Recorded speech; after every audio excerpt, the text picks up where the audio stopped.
안녕하세요. 주정뱅이 아저씨입니다. 오늘의 술은 한국에서 가장 욕을 많이 먹고 있는 싱글몰트 오켄토션 12년입니다. 위스키라는 건 결국 취향의 영역이기 때문에 호불호가 갈리는 건 당연한 일입니다. 그런데 이 제품처럼 평가가 한쪽으로 몰리는 경우는 흔치 않죠. 그래서 오늘은 이 오켄토션 12년을 마셔보면서 그렇게까지 욕을 먹는 이유가 무엇인지, 혹시나 재평가될 부분은 없는지를 살펴보도록 하겠습니다.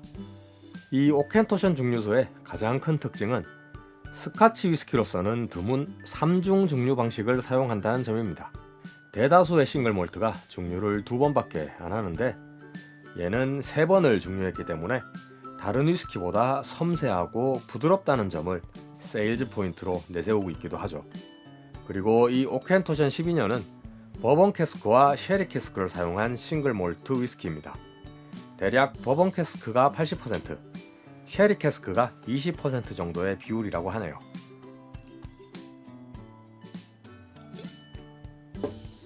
자, 그럼 바로 향부터 확인을 해보겠습니다. 알코올은 거의 얀치고요. 쉐리 캐스크의 황냄새와 건과일 쪽의 냄새가 좀 나네요. 그리고 젖은 나무, 꽃잎을 말린 차 같은 화사하면서도 떫은 느낌이 좀 있습니다.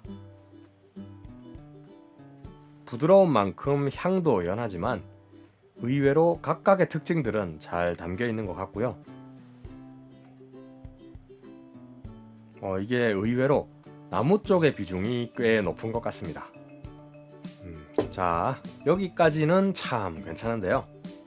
앞서 말씀드렸던 장점들을 모두 묻어버릴 정도의 단점이 하나 있습니다.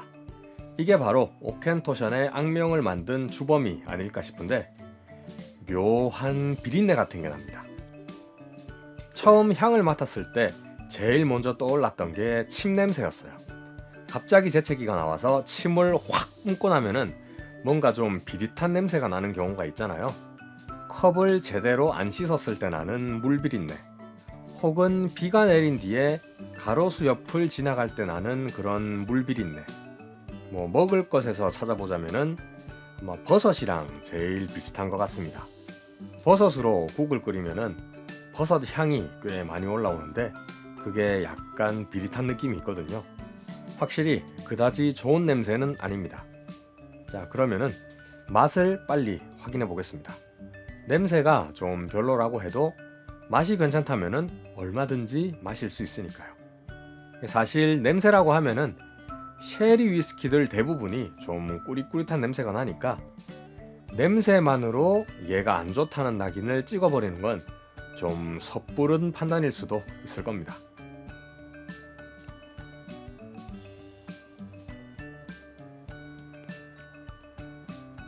우선 혀에 닿는 느낌은 굉장히 부드럽습니다.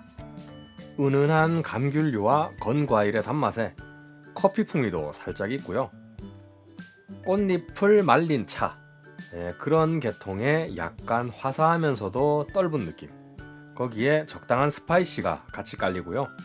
그리고 이게 진짜 의외인데 앞서 말씀드린 그 풍미들의 뒷배경으로 계속 나무 맛이 깔려 있는데 이게 상당히 괜찮은 느낌이에요.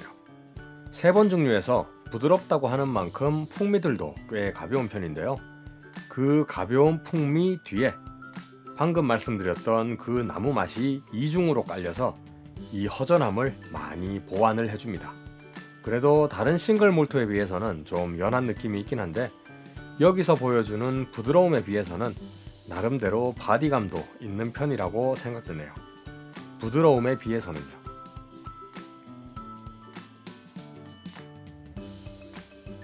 그리고 피니시에서는 감귤류의 시트러스가 비교적 선명하게 느껴지고 포도맛 사탕 같은 가벼운 단맛이 슬쩍 스치고 지나가요.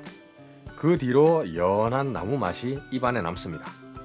자, 그런데 말이죠. 앞서 말씀드렸던 그 문제의 비린내가 마시는 내내 입안을 맴돌고 있어요. 노즈, 팔레트, 피니시 어디에서도 계속 이 냄새가 떠돌고 있습니다.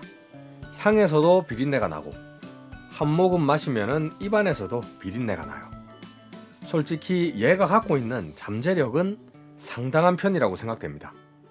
은은하게 깔리는 쉐리와 감귤류의 풍미가 꽤 괜찮고 나무 맛의 밸런스는 엔트리급 싱글몰트 중에서는 꽤 수준급인 것 같은데요. 문제는 이 냄새. 이 냄새가 다른 장점들을 모조리 잡아먹어버립니다.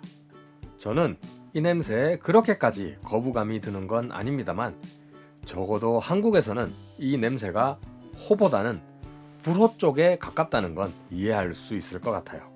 사실 한국에서 쉽게 구할 수 있는 위스키 중에 이것과 비슷한 냄새가 나는 게 있어요.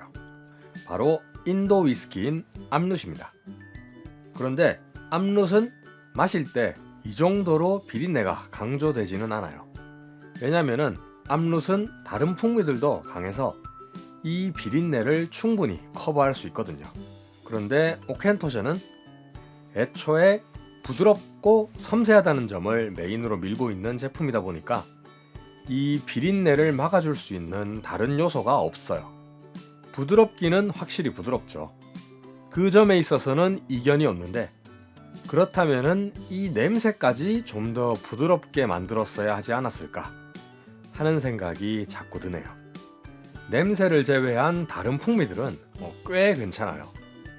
그런데 이 냄새가 사라지지를 않아요. 만약에 암룻을 못 드셨던 분이라면은 이 오켄토션도 못 드실 가능성이 높습니다. 다만 저처럼 이 냄새가 별로 거슬리지 않는 분이라면은 꽤 마실 만한 수준이긴 합니다. 그리고 얘로 하이볼을 만들면은 상당히 맛있습니다. 특히 콜라와 궁합이 아주 좋아요.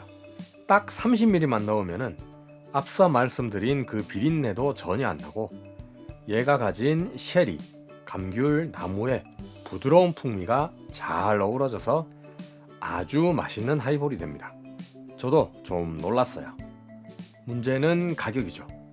마트 판매가가 98,000원, 데일리샷에서는 약 8만원대에 판매되고 있는데 칵테일용으로 8, 9만원짜리를 쓰는 건 솔직히 좀 부담스럽긴 하죠. 마스터 오브 몰트 판매가가 35달러 정도인데 그 정도라면은 칵테일 기주로 사용하기에도 부담 없는 가격이긴 해요. 그런데 이게 한국에 들어오면서 세금 붙고 유통마진 붙고 판매점 마진 붙고 해버리니까 8, 9만원대가 되어버렸어요. 그렇다면은 선뜻 손이 안 가는 게 사실이죠. 저도 이거 다 마시고 나면은 재구매를 할 것 같지는 않아요. 그런데 만약 얘가 6만원대까지 내려간다면은 구매할 의향은 있습니다. 콜라에 탔을 때는 진짜 맛있었거든요. 솔직히 콜라를 타먹는 용도로 6만원대까지는 지불할 만한 가치가 있다 싶을 정도의 맛이 나왔었어요. 자, 지금까지 오켄토션 12년이었고요. 이번 영상은 이쯤에서 마무리를 하겠습니다. 재미있게 보셨다면 좋아요와 구독 부탁드립니다. 시청해주셔서 감사합니다.